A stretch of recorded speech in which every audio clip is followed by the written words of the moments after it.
Hello, my dearest Patricia. My name is Elsie Marie Peterson. I'm your great-grandmother.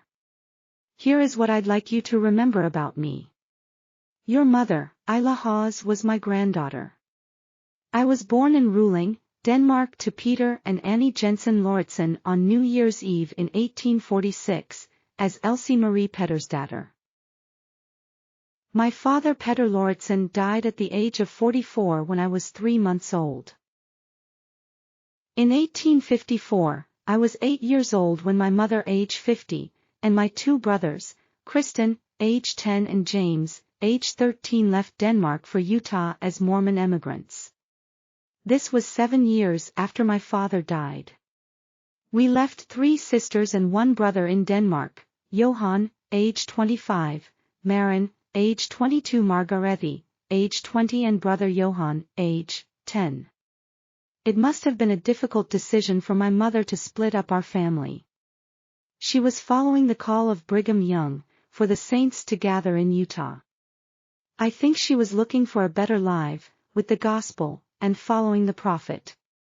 Denmark was experiencing continued conflict with Germany and trying to gain more personal freedoms from the Danish monarchy's absolute rule, when we left. We began our travels aboard the steamship Cimbria.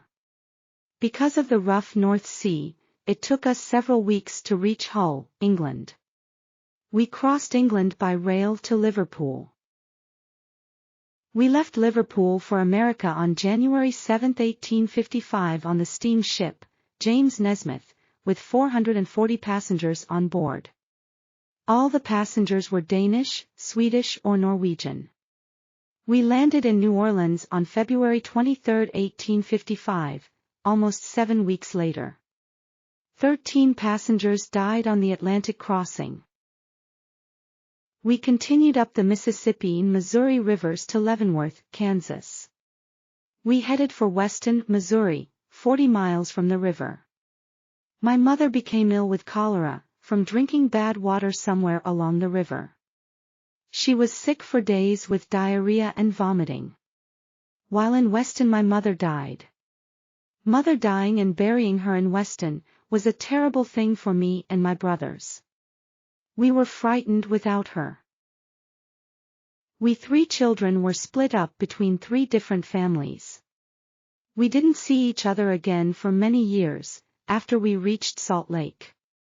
No wagon had room for me, but a kind lady, Stina Tuft, asked to take me in her wagon.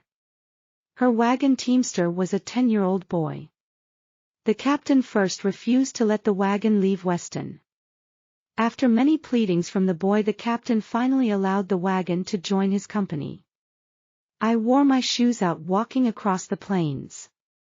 On the way, I attempted to wade across a stream of water and was swept downstream. I would have drowned if someone hadn't rescued me. I walked over 1,200 miles, in 2 months, except one day when I was ill. That day I rode in the wagon. When we got to Salt Lake, I had no place to go. The men at the camp discussed what to do about the homeless little girl. It was decided that I would live with the Niels Olsen family. Christian Christensen, who knew my family in Denmark, agreed to pay for my needs. Brother Olsen was very kind to me. I lived in Salt Lake until Brother Olsen died. Sister Olsen's brother Christian Christensen came and took us to Ephraim, where we stayed for 1 winter. Sister Olsen then married Bishop Larson and we moved to Spring City, which is 10 miles north of Ephraim. I worked for Bishop Larson gathering sagebrush to burn and did plowing in the fields, behind 2 oxen. When I was older, I went to Ephraim to work for Brother Christensen doing housework, milking cows and other chores. He paid me $1 per week.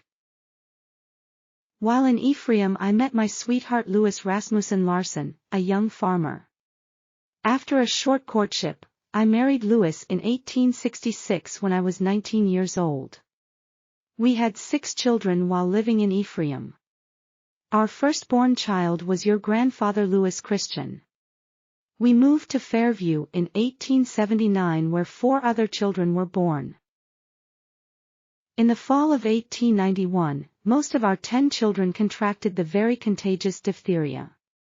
They developed swollen throats and terrible coughing. 3 of them died within 8 days of each other. 6-year-old George died, on October 26. 3-year-old Myrtle died, on October 30, and 15-year-old Hannah died, on November 3. I was very sad and missed them terribly. It was very difficult to bury 3 children all at one time. Taking care of the dead presented a serious problem as everyone was afraid of contracting the dreaded diphtheria. No one would help us in our time of need until a caring farmer, Hank Maurer, came with his wagon to the house. He helped Louis place the little bodies in boxes. They then drove to the cemetery and placed them in previously dug graves. We lost our 12-year-old Edna on April 1, 3 years later in 1903. She was our youngest child. We had 39 grandchildren born to us. I was a small woman only 5 foot tall. I never learned to write, but I taught myself to read and do simple arithmetic. I had a good sense of humor and always looked forward to the future. I was said to be a good cook. 2 of my favorite foods were ebelskivers, a Danish dessert like donut holes, and a sweet soup made with a variety of dried fruit and tapioca. Louis and I were active in the church our whole lives. He honored his priesthood and was ordained a 70 at the age of 38 and later a high priest. He blessed many lives with his good works. When we were younger, we were very active in our communities of Ephraim and Fairview. We tried to improve the lives of others and our society. He worked hard, his entire life, and tried to be an influence for good. Despite our many hardships and challenges in life, Louis and I were very happy. Louis died of a stroke on August 13 in 1921 at the age of 74. He was a good man. I think he endured well to the end of his life. I was 75 years old at the time of Louis's death. I owned an old loom on which I wove hundreds of rugs and carpets. I wove a rug for each of my grandchildren when they got married. I didn't give one to your mother, Ila, because she married your father 1 year after my death. The joints of my hands became enlarged with rheumatism as I got older. I was a good seamstress and could do fine quilting and hand sewing in spite of my crippled hands. I loved to listen to radio programs after I got one in about 1928. This was about 8 years after Louis died. I had a large 15-gallon brass kettle for making soap. I used water, lye, and animal fat to make soap by cooking and mixing it over an open fire outside. I then poured it into shallow pans to harden, so I could cut it up into bars. I dearly loved the young people.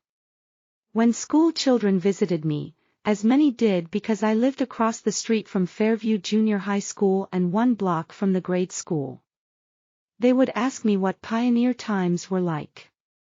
I would say, you don't want to hear about that old stuff, let's talk about now. How is school going? I often gave them sugar lumps. I died November 20, 1938 after some stomach problems at the age of 91. I'm buried next to my sweetheart Louis in the Fairview City Lower Cemetery. I'm proud to be your grandmother. I love you, Patricia. I am looking forward to seeing and hugging you in the next life. Goodbye, dear, may God bless you.